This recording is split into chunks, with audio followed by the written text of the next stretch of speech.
Morning dear students. आज हम लोग कृतिका पाठ्य पुस्तक से रीढ़ की हड्डी को पढ़ेंगे। रीढ़ की हड्डी से क्या समझते हैं आप लोग?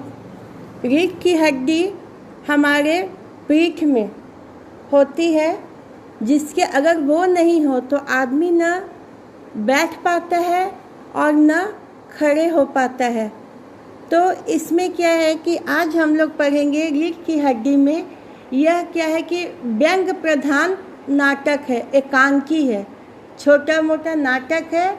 ये साहित्य की कौन सी विधा है? व्यंग प्रधान है, ठीक है। और इसमें मुख्य रूप से कि लड़कियां कितनी भी काबिल हो, उनकी काबिलियत की कोई पूछ नहीं होती है, उसकी उपेक्षा पर पूरा ध्यान आकर्षित किया गया है। आइए हम लोग कहानी शुरू करते हैं और इसे समझने का प्रयास करते हैं।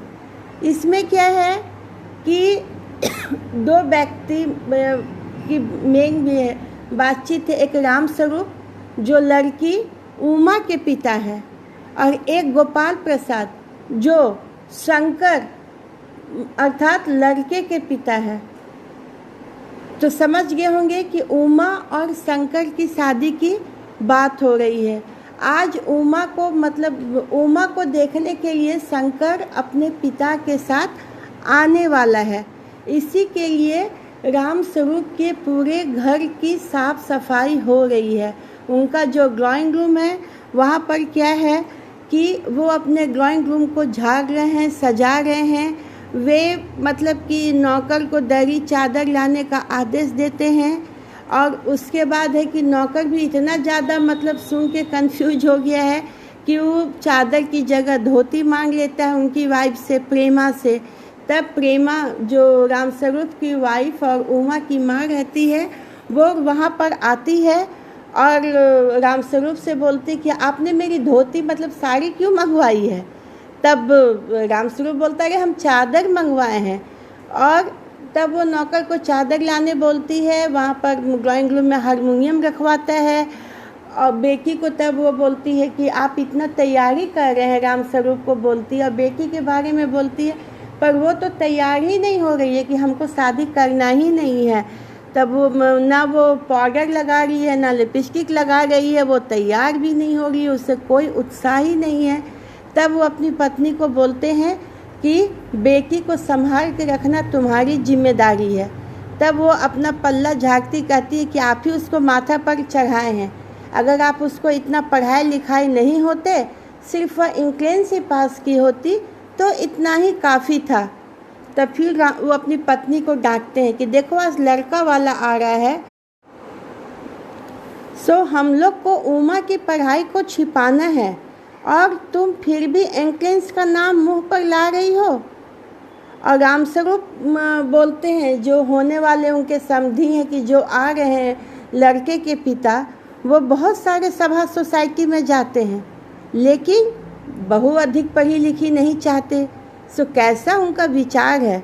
और बेटा तो बाप से भी आगे है, बीएससी करने के बाद मेडिकल कॉलेज में पढ़ रहा है, पर लड़की वह भी कम पढ़ी लिखी चाहता है। इसलिए वो अपनी पत्नी को बोलते हैं, प्रेमा को, कि तुम उमा को ठीक से समझा बुझा कर नीचे लेकर भेजो। उसके बाद गोपाल प्रसाद और शंकर तब तक आ जाते हैं। नौकर आके बोलता है कि कोई मेहमान आए हैं। तो जल्दी से गोपाल प्रसाद हारमोनियम को ठीक जगह पर रख के नौकर को मक्खन लाने भेज देते हैं।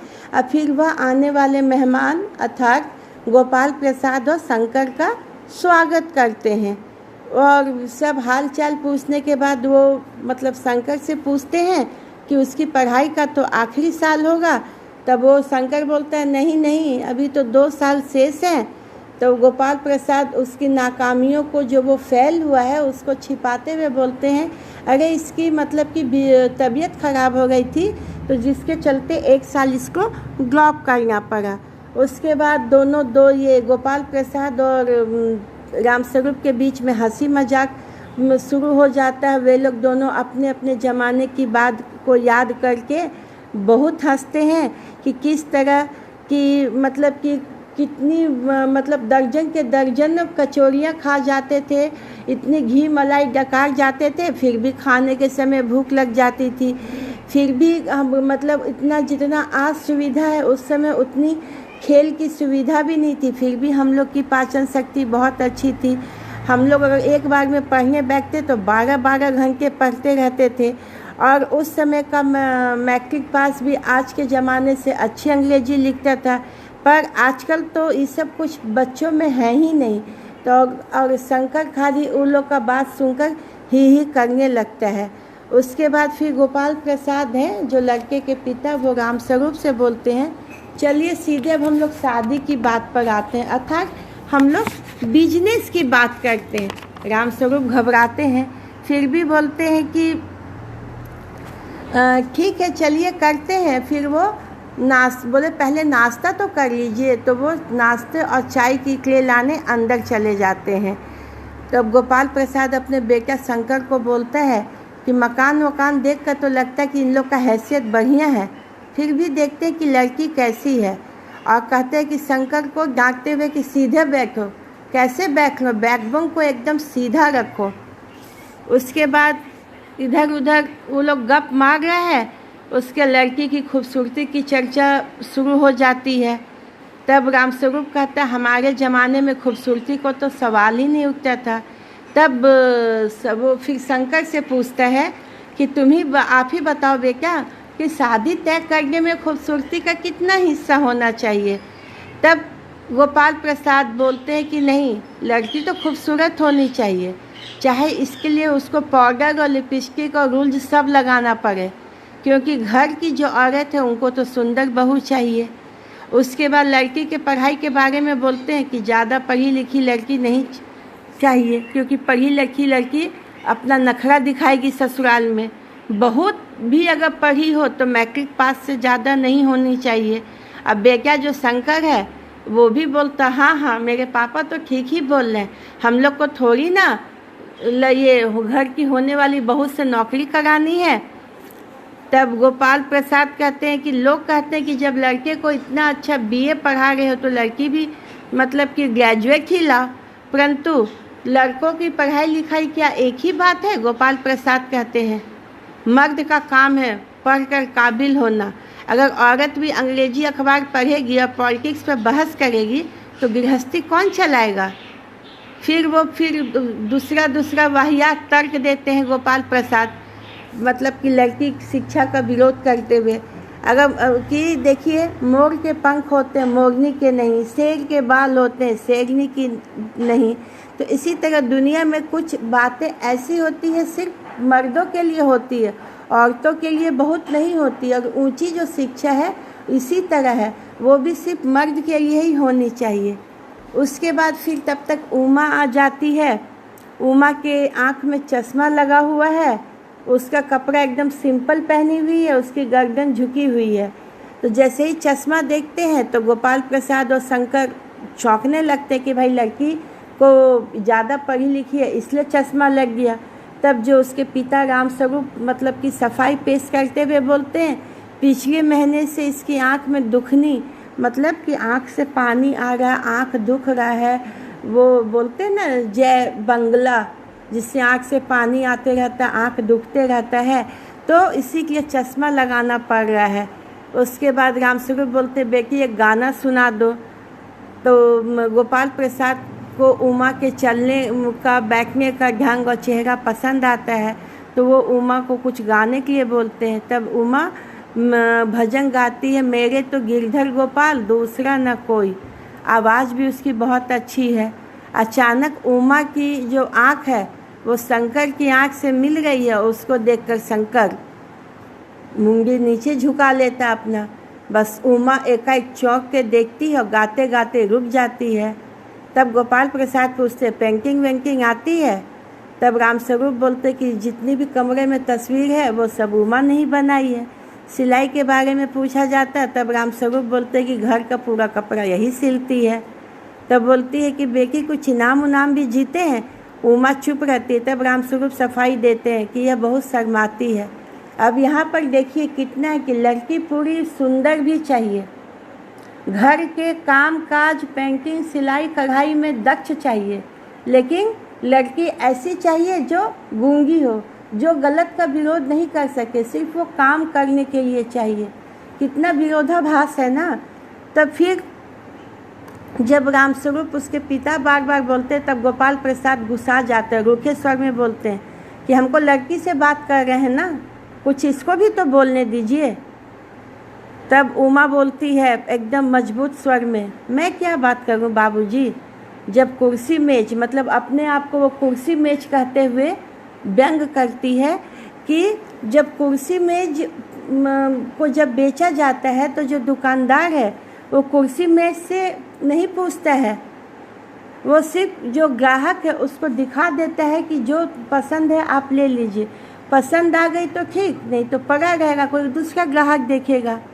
ये जो मतलब आपके जो सुपुत्र हैं जो मेरे को खरीदने आए हैं ग्राहक बनके, अर्थात लड़का बनकर, कि जो भविष्य में मेरे होने वाले पति हैं, जरा इनसे पूछिए क्या लड़की लोग को दिल नहीं होता है?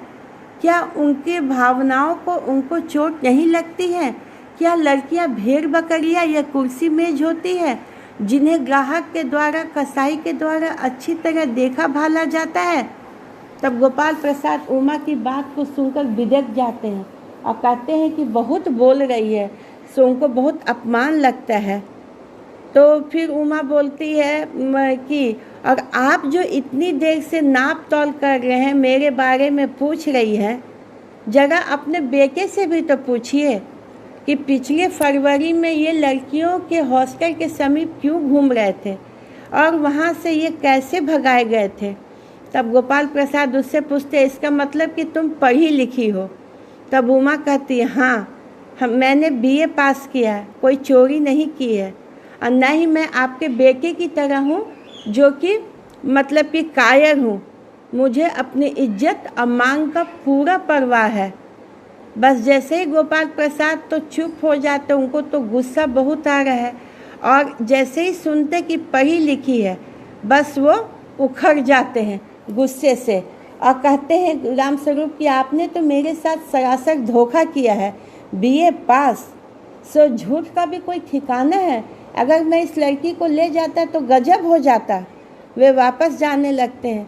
तब उमा लास्ट में एक बात बोलती है, ज़रूर चले जाइए और घर जाके अपना बेटा का पीठ देखिएगा कि उसको बैकबोन है भी कि नहीं।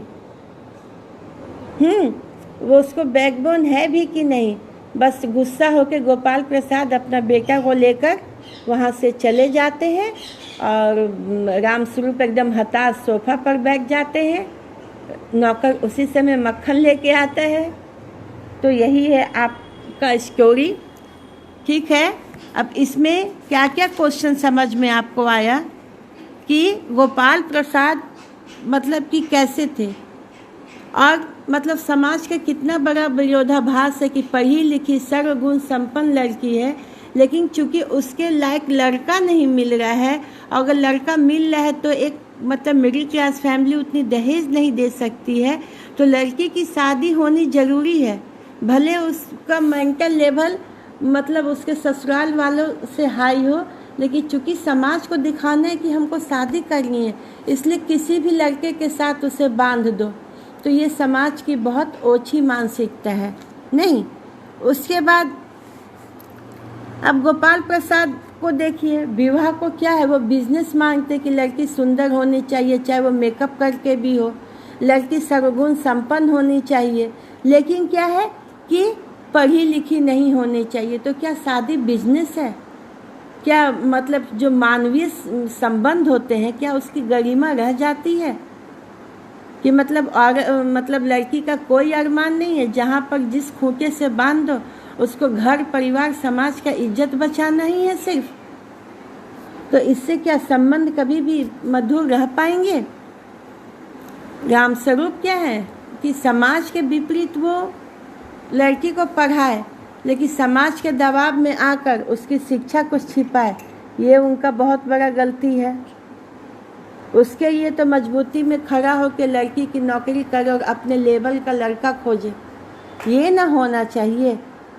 तो और लास्ट में कि आपके लारिये को रीढ़ की हड्डी अर्थात बैकबोन है भी कि नहीं।